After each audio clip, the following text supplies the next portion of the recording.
President Biden is promoting the nearly $2 trillion coronavirus relief package as millions of Americans monitor their bank balance, waiting for those stimulus checks. On what is being called the Help Is Here tour, First Lady Jill Biden will visit New Hampshire today to promote the American Rescue Plan, which includes a third round of direct payments to millions of Americans suffering financial fallout because of the pandemic. 100 million people are going to be getting, not a joke, check for $1,400 to change their lives. My guest, Sean Sullivan, joins me now. He's a White House reporter for The Washington Post and CBS News political contributor.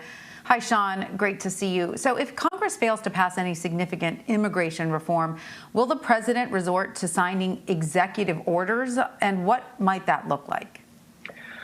Well, Tanya, this White House and this president may have to start thinking more seriously in the months ahead about what they can do unilaterally, because when you look at the situation on Capitol Hill right now, you've got a lot of disagreements and division between Republicans and Democrats over the issue of immigration, over the issue of border security, and the prospects of passing even narrow legislation right now look pretty uncertain. So what does this president do? Right now, you're seeing the administration grapple with the situation at the border, the surge of migrants.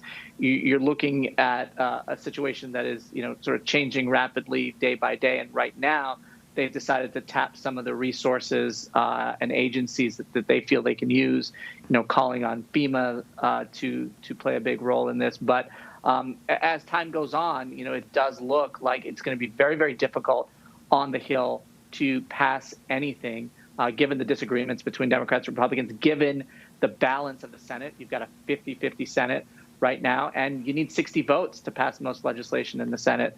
And that's going to be a really, really tall climb for this administration. So, it's unclear what steps they might take, but I think they're going to have to start thinking. I think they recognize that they're going to have to start thinking more seriously about, what sort of unilateral actions they can take in the months ahead.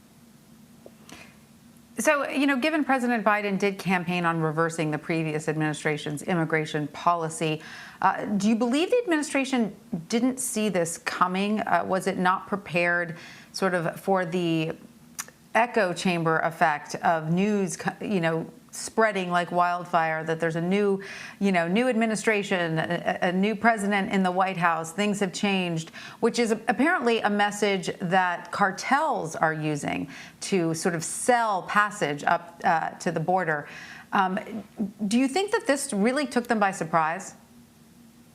Well, we've talked to activists, advocates, members of Congress, and they, many of them, are struck by what they see as an administration that was not fully and adequately equipped to deal with this. And many of them said, look, we thought that something like this, something on this scale would be coming or happening, and we've been sounding alarms about it.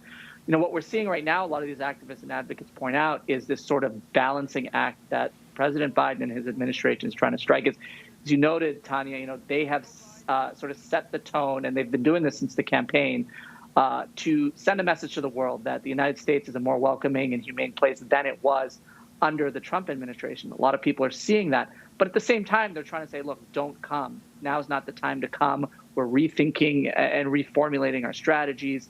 This is not the time to come to the border. But the challenge for this administration is that sort of nuanced message isn't always being heard. And in a lot of cases, people are seeing and hearing the first part of that message, that the United States is going to be more welcoming, is going to be more humane. And that is driving a lot of the surge that we are seeing to the southern border. That's what activists and advocates who are monitoring the situation are saying. So it's a very difficult balancing act for the administration right now. The messaging is difficult for them. And a lot of people, a lot of experts look at the situation and say the messaging has been uneven. And so now what does this administration do moving forward, given that, there are signs that this is going to continue to happen, at least in the near future? Sure. And Sean, the last major overhaul of U.S. immigration policy happened nearly 4 decades ago, under then President Reagan in the 1984 Immigration Reform and Control Act. That's a long time ago. How much pressure is there on the Biden administration to bring this monumental and clearly needed change to U.S. immigration policy? And do you think Republicans are sort of relishing in some ways the crisis or capitalizing on it because it is their most sort of visible chink in the new president's armor? Well, there certainly is huge pressure on President Biden to deliver an immigration bill, and one that activists say shouldn't just be narrow, shouldn't just be something that, deals with a couple of issues here and there. They want to see sweeping reform. They want to see a path to citizenship for undocumented immigrants. They want to see an overhaul of the system. As you point out, Republican presidents, Democratic presidents have tried this. Barack Obama, George W. Bush, among others. Immigration has proven to be, over the years, a very, very divisive issue, one that's very, very difficult for parties to come together and agree on something, anything, regardless of scale. That's been a consistent theme throughout the past few decades we've seen. As for the politics of this, Republicans are really seizing on this. We saw Kevin McCarthy, the top Republican in the House, take a trip to the border earlier this week. He brought House Republicans with him. They're making a big deal out of this. They're calling this the Biden border crisis. And one of the reasons when we look at the political dynamic here is that you have President Biden, the White House, and the Democrats who have just passed a sweeping COVID relief bill. They're campaigning pretty heavily on that. They feel that that is a political winner, that the public is going to respond to that. We're seeing initial indications in the polls that the public is responding favorably to President Biden's response to the pandemic. So they're focused on that. Republicans are looking at the midterm elections. They're saying, well, how can we get back in control of the House and the Senate? They see immigration, they see the situation on the border as a focal point right now. I talked to officials at the National Republican Senatorial Committee earlier for a story that I was doing, and they said that they're keenly focused on this issue. They've conducted polling on it. They are eager to run on immigration and border security. And so you've got these kind of dual tracks. You've got Republicans focused on the border right now.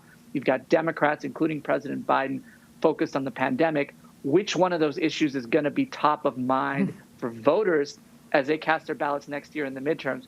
We don't know the answer to that right now, but what we do start to see is some of the strategies emerging from both sides, and they're pretty starkly different strategies right now. Very, very interesting. And I'd wonder, too, if there's some regional divides there as well. Sean Sullivan, thank you so much for joining us. We appreciate it. Thanks, Tanya.